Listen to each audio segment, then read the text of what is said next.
Hello friends, welcome to a new team webinar.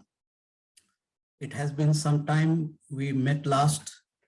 As you know that in this team webinar, we usually pick up some topic and try to share our knowledge and learn from each other and increase our mutual awareness of the industry, of the way we work, of the way we live our life, and also these sessions are meant to motivate each other. So in the series of these team webinars, today we have again gathered, and it's my pleasure and privilege to share with you some of my thoughts on a topic which is technique of right action. So let me share my screen and then we will start. Right, so technique of right action. That is the topic we are going to deal with today. And please be interactive. Ask any question at any time. What I am sharing with you is what I have learned, what I have practiced, and what I feel will add value in our life and at work. So let's start with a question. Why act? Why do you think we should act? Any answer? Acting means that we are alive and we have to do things. Excellent. Action means we are alive. Fatma? I was thinking like acting and responding to someone, like caring about him, or like that. Your meaning by acting. Okay. So acting means you are, again, the same thing, that you are alive. If you're not alive, you will not respond. You will not do any interaction with anybody. And that's what the truth is. Action is the insignia of life. As you know, insignia means the symbol. It is the icon of life. A dead body doesn't act, correct? A dead body doesn't act. Only people with life act. But it's a strange thing, but scientifically true, that even the insentient objects like rock, table, chair, there is a motion inside them. If you scientifically analyze, if you have a very powerful microscope to get inside their atomic structure, you will see there is a constant motion even in the stationary objects, so-called non-living. So motion and action is something which is a part and parcel of our world. We just cannot, nothing can exist without the motion. Motion is the most important. And therefore, without action, we cannot live. Next question. So if we are going to act, then we can act rightly or we can act wrongly. Correct? We can take a right action or we can do a wrong action. But what is right action? How do you define? What is, in your opinion, a right action? Is the action that benefits us and others? Excellent. Any other answer?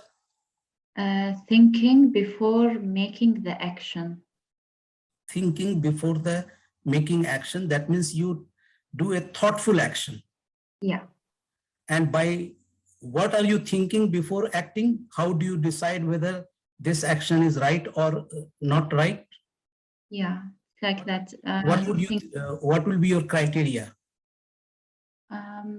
Like if there's something I have to take action about it, so I will think about it, how it will be in like a right way, the correct way to take the action.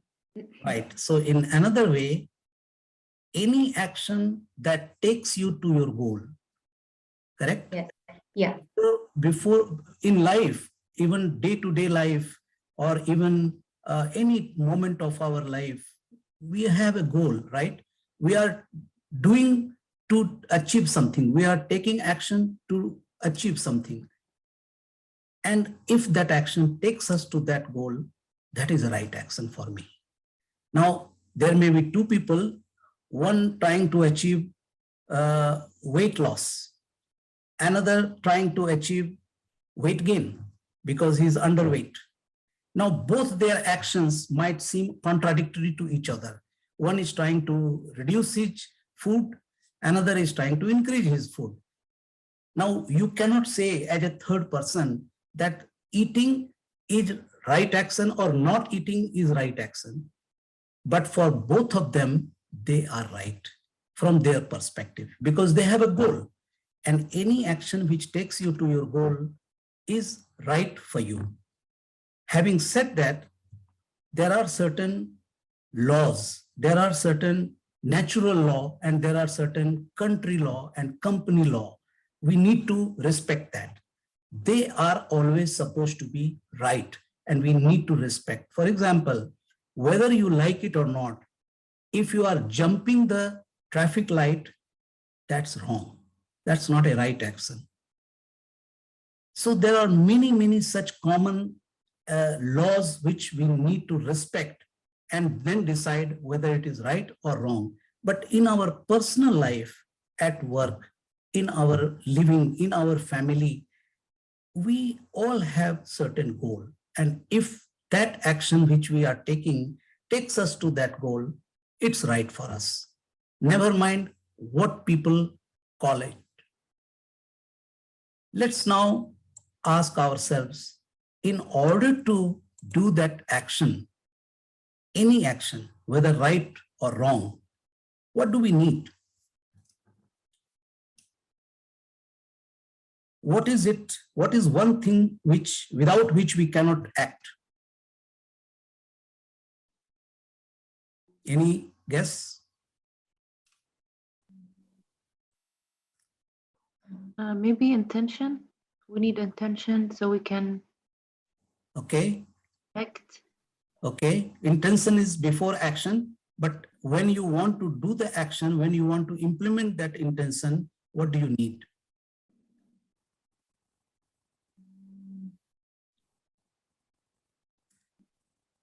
I'll give you energy. Correct? Yeah. Can you act without energy? Suppose you have no energy left in your body. You can't even get up. Correct? Yeah. Yeah. You need to have energy. Without Yeah. energy, there is no way you can act. You cannot even move. Mm-mm. Energy is the most fundamental. I want you guys to please remember that if we don't have energy, we can't act. And therefore, the focus of any action is to maintain a good level of energy, without which no action can be taken. And that we have laid the foundation of what is action, what is the right action, and what do we need for the action. Let's jump into the technique. Imagine that you are this reservoir which is filled with energy. If you don't have this energy, you cannot act. So as we understood now, we need to have energy. We need to have full energy. Now, how can we get the energy? There are 3 taps through which we can fill our reservoir with energy. Can you guess any one of the tap by which we can fill ourselves with the energy? What is that tap? And it is given to everyone equally by the nature. We all have those 3 taps. Can you guess? What do we have as a person? We have our mind and body Excellent, and excellent, soul. excellent, excellent. You have given me taps. So let's start with the first tap, body. This is a tap. How it is a tap? Because through this body only, we are generating the energy. And the energy comes from food, what we eat. So the right kind of food will give us the right energy or the energy, and the wrong kind of food will not give and will not generate the energy which we need. And also, we need to keep this body healthy. An unhealthy body cannot be, cannot contain energy, cannot have the energy. So, you know, the opposite of healthy is disease. You don't want a diseased body. And if you carefully analyze the disease, if you disintegrate the word, split the word, it is dis-ease. Dis-ease, that means absence of ease. Whenever your body is not at ease, it is diseased. And when the body is at diseased, it lacks energy. So a healthy body is very important. I am told that a person who was a very wealthy person got into a luxurious style of living to the extent that he wouldn't carry his briefcase from car to his office. In fact, he would not even open the door of the gate of the car, the door of the car. Somebody has to open it. And in a very young age, he started losing the functions of his leg and hand. And he had to be lifted from car onto a wheelchair at a young age. He lost. And therefore, what we need to do is we need to have a healthy body, and also that healthy body, if you have, then in order to generate energy, you need to be active. An inactive body, as I gave you the example of this young man, you lose your body, you lose your health, and then there is no chance of having energy. You go to the gym, why? To gain energy. You do exercises, even if you don't do anything, just walk. I have known a Bollywood actor who is no more. He would never sit in his chair. If people will come, journalists will come to meet him, he will walk and he will give interview while walking. I know of a ex-president of America, very famous. He used to take the journalist by stairs to his office, and he would say, if you still have breath, we can talk. Be active. The more you are active, the more you keep your body active, the more energy your body will get. You will get. So that's the principle number one, tap number one. Healthy body and active body. Second, Amal, you already said mind. And let's first understand, what do we understand by mind? What do we mean by mind? Mind is a medium where thoughts flow, emotions flow. So thoughts and emotions, the bundle of that, which is always in the flux, is called mind. And what kind of mind? Just like we said, body should be healthy. What kind of mind we should have to generate energy? Yeah.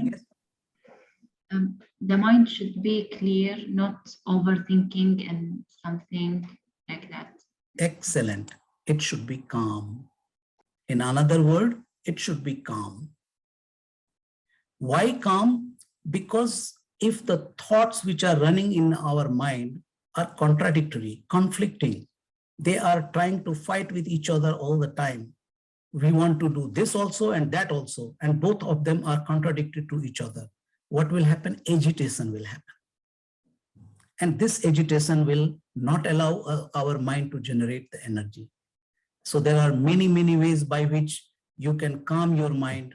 There are meditation technique, and there is a great philosophy and technique which is promoted by a Vietnamese Zen monk called Thich Nhat Hanh, and I highly recommend his classic book, The Miracle of Mindfulness. You must have heard the word mindfulness. That is to keep your mind in the present moment. In the present moment, whatever you are doing, keep your attention on that. That way, you keep your mind free from thoughts. And anything which is not disturbing you, that makes you calm. So a calm mind is second requirement. And what do we do with this calm mind? We dedicate to a higher goal. Now here, we discussed earlier that action is that, right action is that, which takes you to your goal. Fine, you can have a goal to become rich, to become famous, or do whatever you want in your own personal life. But the moment you pick up a goal which is greater than you, which is beyond you, which is more unselfish, your mind starts generating more energy than when it was not. And when I say dedicate to higher goal means what? You analyze what are the ways by which you feel happy. And say, for example, you feel happy serving people, helping people, sharing knowledge, seeing others smile. If that is how you feel happy, that becomes your goal. And once you pick up such a higher goal, do not doubt, do not challenge, just dedicate. Have a complete peace, surrender in your mind that what I'm working for is the right thing for me. Once you have that kind of surrender in your mind, which is calm and which is hooked onto a goal which is higher than you. And when say higher than you means unselfish. And the larger, you pitch up, that means you can start with your family, then you can go to your society, you can go to your city, you can go to your country. It can expand to the whole world. It can expand to the whole universe. So your goal can go beyond your own personal selfish desires and ambitions to anything which is beyond. And that such higher goal, when you dedicate in your mind starts generating energy. And the amount of energy which it generates is exponentially proportional to the height of your goal. The higher the goal, the higher the energy. Let me give you an example.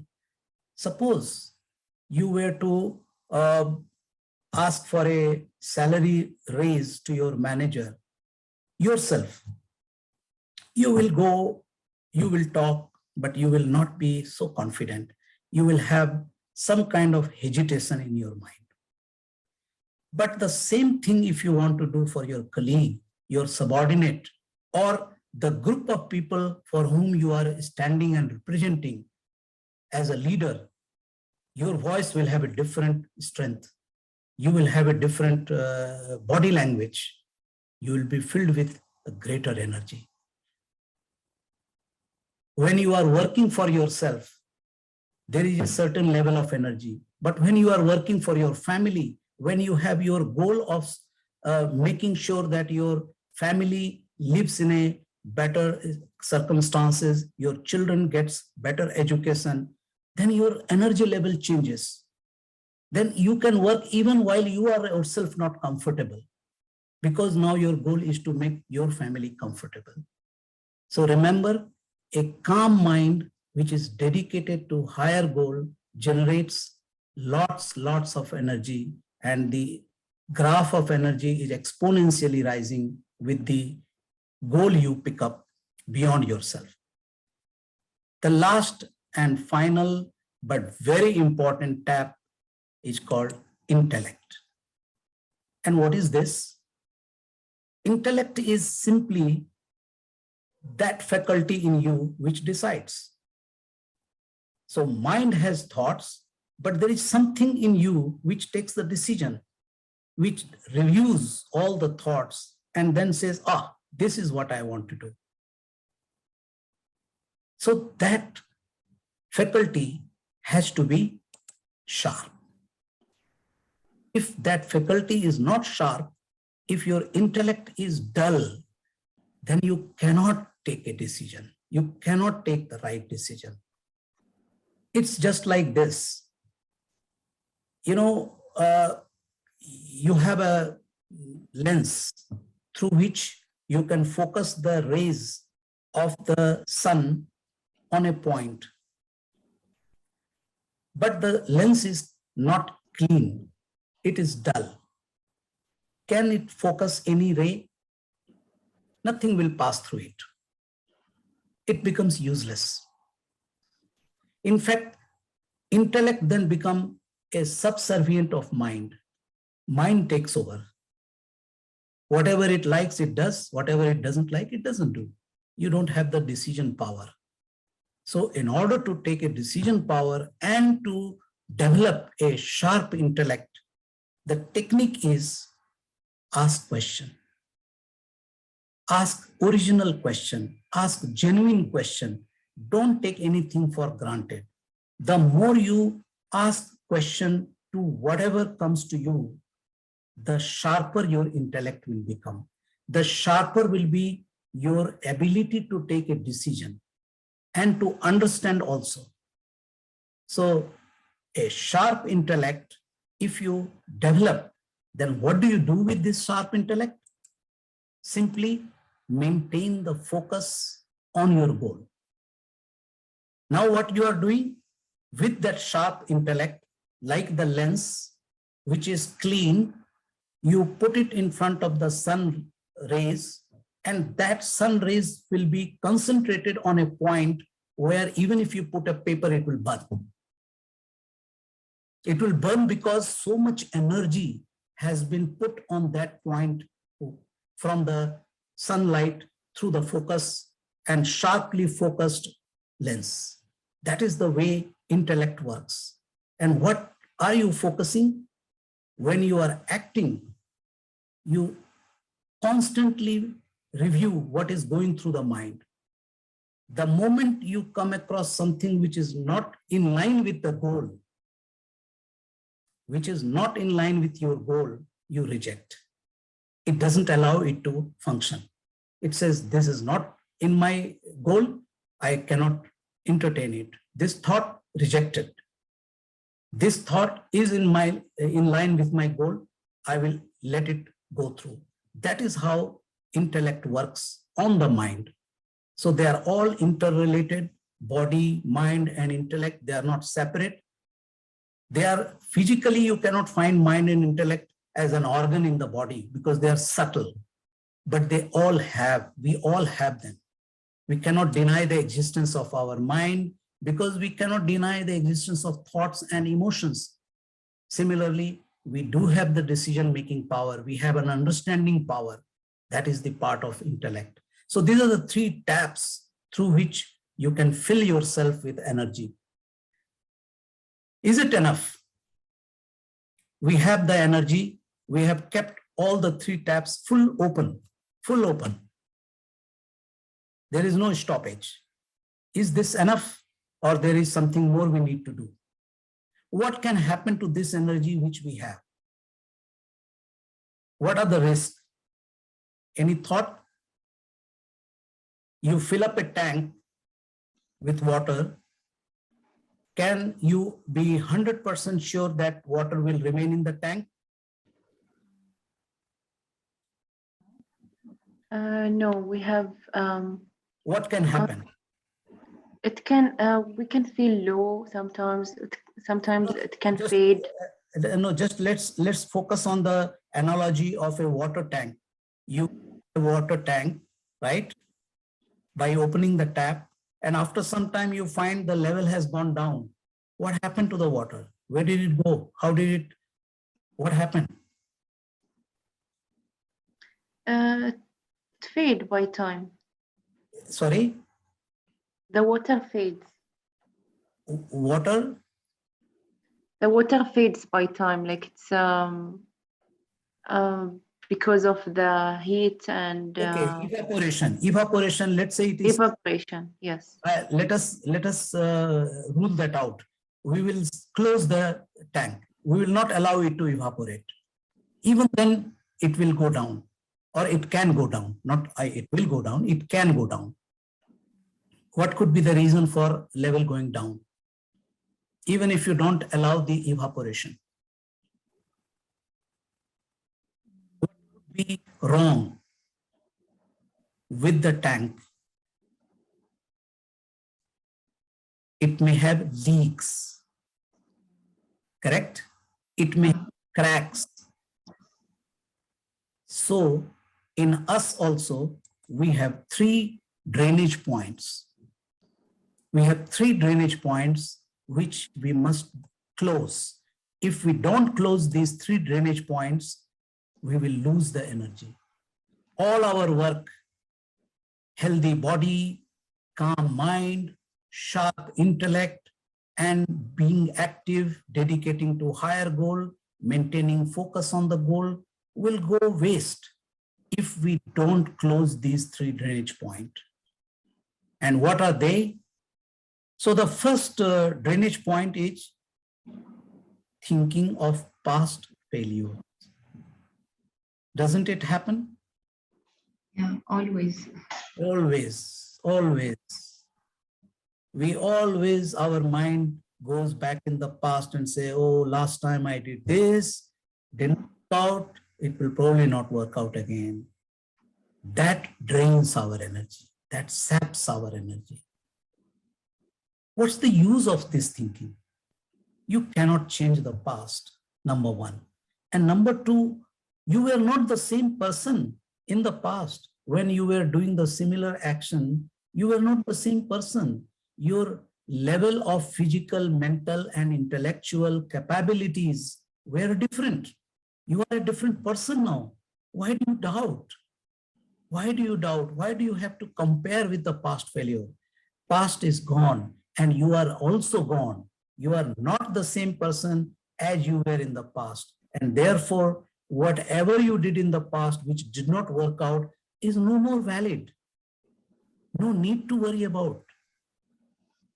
The moment you take that kind of a stand, your mind again comes back and your drainage through the mind of thinking past stops. Second, stop worrying future anxieties. Now, in the future, you may be worried about the result. I am taking action. Will it work? Will it not? Again, no guarantee. Of course, there is no guarantee because future is future. Future will always remain unknown.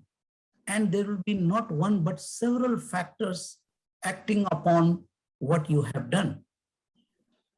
It's not in your control. And anything which is not in your control, why do you bother? Because if you do bother, if you do allow your mind to think about the future, what will happen, whether I will succeed or not, what you are doing is your energy is being diverted, distracted towards the thinking of future. You are not in the present moment, not 100%. And your energy loses. You lose your energy. So there again, no use. It's a waste of energy and waste of time, waste of effort. And since it's not in your control, why bother? Let's do what is in our control. And what is in our control? To act in the present moment with the energy we have accumulated through our three taps. Let's conserve that energy. Let's make good use of that energy. So we stop that. Now the third drainage. Can you think of what is the third drainage point? Any thought? We stop the past, we stop the future. What is left? Not living in the present. Excellent. In a sense, not living in the present, meaning what? You are in the present, but you are excited. Doesn't it happen? You are so charged up to do something. You have full energy, full on, and you are so inspired to do that thing. And you get excited. That excitement is also a drainage. It drains your energy. So you need to be careful that however enthusiastic, however you are charged up to do what you are about to do, make sure you don't get excited. Excitation means your mind is on overdrive, and it's like you are running the engine at a very high speed. When you run the engine at a very high speed, there are chances of damage, and you are actually losing the energy. You are not making good use of the energy. It's channeling in the wrong directions. It will generate heat. It will be wasted in heat. Like engine, it generates heat if it is driven at a very high speed. Similarly, when you act with excitement, you will be tired. You will get tired. You will get exhausted. Again, that is drainage. So, not thinking of the past failure closes the one drainage. Not worrying about the future success or failure, again, anxiety, close the second drainage, and not getting excited with whatever you are doing becomes your third drainage stoppage. And once you have stopped these three drainage points, which are very common in all of us, and full open all the three taps at body, mind, and intellect level, you have so much energy. And then with that so much energy, when you act, success is incidental. Success no longer becomes your goal. Success is secured. And whatever happens after that, you actually don't bother because you have done your best. And in that, doing your best in the present moment brings you the satisfaction. And that satisfaction in action is more important than success after the action. If you don't believe me, check it out, put it in practice, and see for yourself how this formula and how this technique works. Any question on these? I always worrying about the future, and I always think of past, something I did or failed in the past. So I will stop doing that. But it is not so easy as it is said. You practice, and don't be worried about taking a jump. Take a small steps. Yeah. That small steps, you start with small actions. If you try to do this suddenly for something which is very serious action, it will fail. You need to start with the small actions, right? You want to write an email, you want to read some book, you want to go for a walk or gym or whatever, any activity you do, see whether you are getting this drift from present to the past or future. See, or excitement. Any of these three things, if happening, tell yourself why. Challenge. The only way to bring your mind back to the present is challenge. Why am I doing this? What am I getting out of it? Is it benefiting me? When you talk like that, your mind will say, I surrender. You have to be friend with your mind. You have to make your mind your own friend. Yeah. It can become. You know, they say mind is the great servant, but a very terrible master. Don't allow the mind to be your master. Do that. Other question or comment? Do you think it's logical? I remember once you said that God doesn't want us to think, He just wants us to act, and we wait. We wait for the things which will happen to us. So we don't need to overthink about everything. Exactly. So when you are keeping your mind calm, what you are doing is you are setting your mind in tune with the universe. And there is a universal consciousness. There is a universal mind, you know, that universal mind knows much more than what our little mind knows. When you calm your mind, you are immediately hooked onto the universal mind. And then you are open to infinite possibilities, opportunities. They will start coming to you, just like blessings. And if your focus is not on your own self, but on others' higher goal, you don't have to worry. I'm reminded of a story of a boy. He finished his engineering college, and then he did his master's in business administration from a very reputed university. And then he wanted to find out what should he do, what shall I do. And he used a very different technique. He said, I am not able to figure out what I should do, so let me figure out what I don't want to do. And he took a piece of paper and he started writing, do I want to become a senior executive of a company? And he closed his eyes and he felt, no, that won't give me very good happiness. Yes, it will give me money, it will give me stability, but not lasting happiness. Okay, so what do I want to do? Do I want to be, a famous person, a celebrity? Again, same thing. He felt he is not very hooked on to that. And then he looked, he looked out of his window and he found some children on the street begging. And suddenly he got an idea. What if I care for these begging children, at least 1, 2, or 3 children, if I adopt, if I take them, provide them the shelter and make them a good human being, how about that? And suddenly he felt his heart is filled with happiness.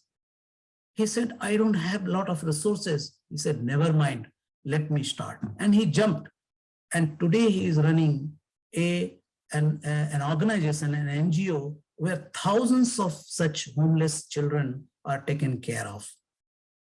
And where is he getting money from? He even doesn't know.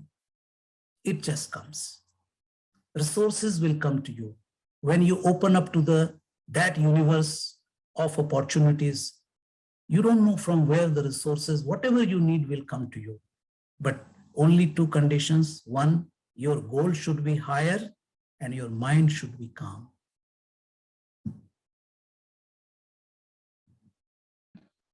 Yeah. The comment, suggestion? Nothing from my side. Nothing for myself. Thank you very much. So, as you said, Amal, we need to be present in the present. That's the only way to act, and that's the only way to act with success. Although not focusing on the success, but success is guaranteed, believe me or not. And most of all, you will be satisfied having done the action. Yeah. And that's your success. Thank you. Thank you very much. Thank you so much for this valuable information and reminders. Yeah, very useful. Thank you.